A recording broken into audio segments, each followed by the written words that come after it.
تو یہ بات ذہن میں رکھیے گا کہ اسلام کی قومیت کی اساس وطن نہیں ہے، جغرافیہ نہیں ہے، نظریہ ہے۔ تو نظریہ اسلام ہی نظریہ پاکستان ہے۔ پاکستان کا جغرافیہ بعد میں ہے، نظریہ پہلے ہے۔ دنیا پہ ملک پہلے بنتے ہیں، پھر دیکھا جاتا ہے کہ اس کا نظریہ کیا ہوگا، آئیڈیالوجی اس کی کیا ہوگی۔ لیکن پاکستان کا مطلب کیا؟ لا الہ، یہ نعرہ پہلے گونجتا ہے اور پھر ملک حاصل کیا جاتا ہے۔ تو یہ ایسا ملک ہے جس کا نظریہ اس کے جغرافیے سے مقدم ہے۔ دنیا کے اوپر ایک اور ملک بھی ہے جس کا نظریہ اس کے جغرافیے سے مقدم ہے، بلکہ اس کا جغرافیہ ابھی تک متعین نہیں ہے، وہ اسرائیل ہے۔ وہ یہودی نظریے پہ قائم ہوا ہے، اس کا نظریہ پہلے تھا، اور جغرافیہ اس کا ابھی تک مکمل نہیں ہے، اس کی کوئی سرحدات متعین اور طے شدہ نہیں ہے، ہر سال پھیلتی ہیں۔ چونکہ ان کا نظریہ غالب ہے اور وہ نظریہ یہود کے اوپر اس ملک کو حاصل کرتے ہیں، اس ٹکڑے کو حاصل کرتے ہیں، پھر اس کے بعد اس کا جغرافیہ پھیلنا شروع ہوتا ہے۔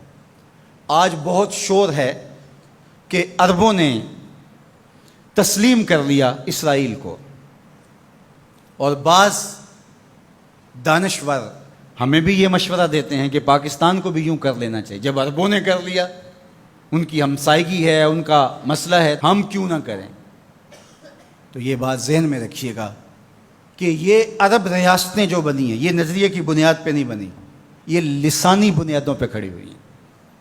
جب سلطنت عثمانیہ کو توڑا گیا تو اس وقت یہ بت تراشا گیا اور عربوں کو کہا گیا کہ یہ اجمی ہیں ترک اور تمہارے اوپر حکومت کرتے ہیں اور تم عربی النسل ہو۔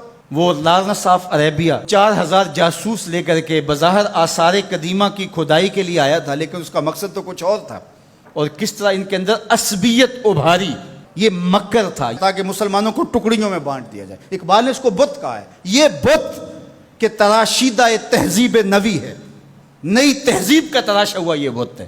یہ بت کے تراشیدہ تہذیب نوی ہے، غارت گرے کاشانہ دین نبوی ہے۔ بازو تیرا توحید کی قوت سے قوی ہے، اسلام تیرا دیس ہے، تو مصطفی ہے۔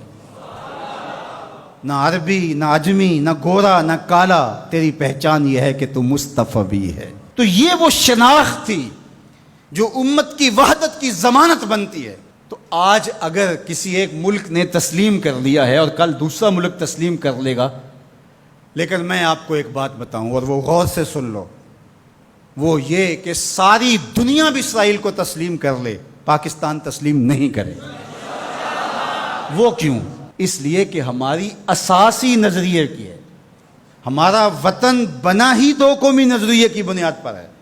تو اسرائیل بھی اپنے یہودی نظریے پہ کھڑا ہے اور وہ عالم اسلام کو کھا جانے کی سازش کر رہا ہے۔ ہم ایسا نہیں ہونے دیں گے انشاءاللہ۔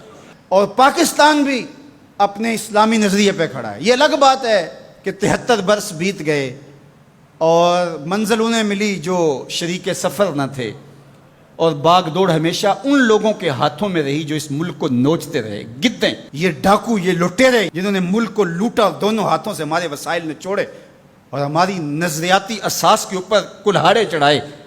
اور کبھی انہوں نے کہا کہ یہ ایک لکیر ہے درمیان کے اندر، کبھی کہا وہ بھی آلو کھاتے ہیں، ہم بھی آلو کھاتے ہیں۔ یہ کیا قائد اعظم کو نہیں پتا تھا؟ یہ علامہ اقبال کو نہیں پتا تھا؟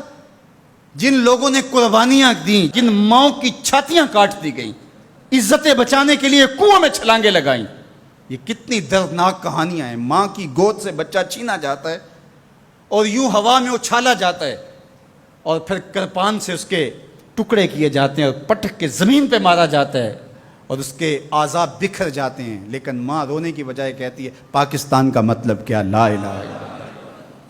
کیا یوم حساب نہیں آنے والا جنہوں نے اس ملک کو نوچا ہے، اس ملک کے نظریات پہ کلہاڑے چلائے ہیں، مختلف جگہوں پہ بیٹھ کر کے اس ملک کو کھوکھلا کرنے کی کوشش کی ہے؟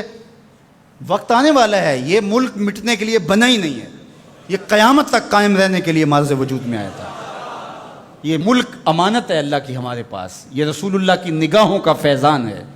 میرے عرب کو آئی ٹھنڈی ہوا جہاں سے، میرا وطن وہی ہے، میرا وطن وہی ہے۔ میں یہ بات ہر سال کہتا ہوں کہ اللہ رسول کے ساتھ تو ہماری محبتوں کا رشتہ لازوال ہے، لیکن اس ملک کے ساتھ ہم ٹوٹ کے محبت کرتے ہیں، اس لیے کہ اس ملک نے اسلام کی نشأت کے لیے بنیادی پلیٹ فارم بننا ہے۔ پاکستان سرخرو اور بامراد ہوگا، اللہ ایسے رجال یہاں سے پیدا کرے گا۔ بس آپ اپنے حصے کا کام کریں، جو آپ کی ذمہ داری ہے اس کو نبھائیں۔ جمعۃ المبارک میں حدیث پاک میں ہے کہ ایک ایسی گھڑی ہوتی ہے جس میں ہر دعا قبول ہوتی ہے۔